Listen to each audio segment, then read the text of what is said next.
Often when we think of the word curriculum, we think of, what's our reading list?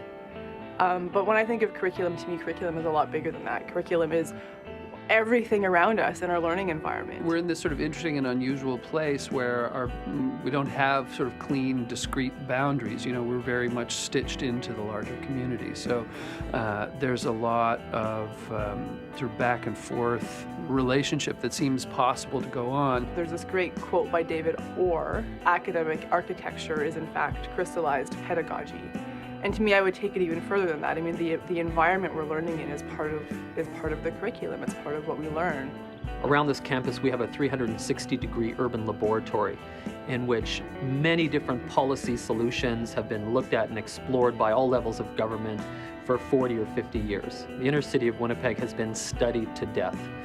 So walking into the community and saying, I've got all these solutions and ideas to help you, isn't necessarily the right approach. Our role is to make sure that community members feel that they are part of our university community, that their experiences, knowledges, values are reflected in every part of the university, whether that be through the curriculum that we teach here, whether it be through engaging via employment. We want to make sure that our university is a place that's reflective of the community, that people feel a part of our university community. There's a lot to do around sort of figuring out the right way of connecting with community that's beneficial for community and that's beneficial for students and that's aligned with what students need to learn to get degrees. It's been my experience that a lot of the students that come into my classes are already engaged in a lot of community work, already have a sense of how they want to use their education in the communities that they come from, and have a vision for kind of bringing some of the skills that they've developed in their own lives into the classroom, and then take those back out into the community. If we're looking to educate students, to help them learn about themselves, particularly to the sorts of courses that I teach, that learning will happen outside of school, outside of the institution. And I think a lot of that learning does happen in our community here. My research focus at the moment has been engaging in land-based experiential learning. This past spring, we went out to Shoal Lake 40, and it was a project that we developed alongside members of Shoal Lake 40. We took a group of students out for about a week and had a land-based field school where they were able to learn from some of the elders at Shoal Lake. And there was also a group of students from Bemose Treaty 3. So we interacted with that group of students for the week. We did some canoeing.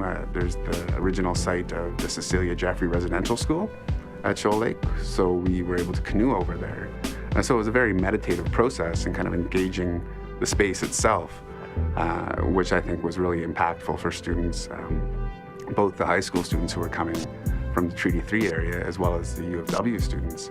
So I think that, that multi-layered process of learning about things, learning about how it's impacted people, and then going out and doing things with those people on that piece of land is something that's really, it was really meaningful for a lot of people. And I think it also built, ongoing relationships and ongoing connections that, don't end at the end of the course. One of our very successful students who's now gone on to study law at a university in Eastern Canada, and had done quite a bit of work at the United Nations. She did her practicum here in the city, in the inner city, working with children. She said, the things I learned about human rights working with girls in Winnipeg that were struggling to make their way, the sorts of things I learned there I could never have learned in a classroom, and they will always inform my understanding of human rights laws and where these basic questions of human rights and decency come from. They come from our struggle to help our children. And I don't think she would have learned that in the classroom in the same sort of way, the same sort of depth, or the same sort of urgency.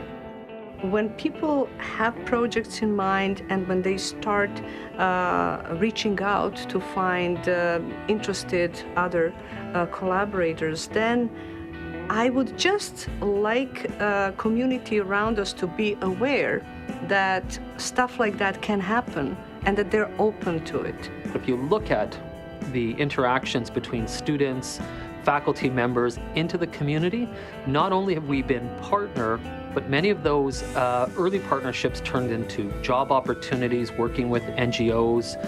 They've turned into students and staff living in the community and being even more engaged in research and partnership and just community development and community well-being. Whenever you introduce everybody, every member of community, things get some value and meaning to the whole city, really.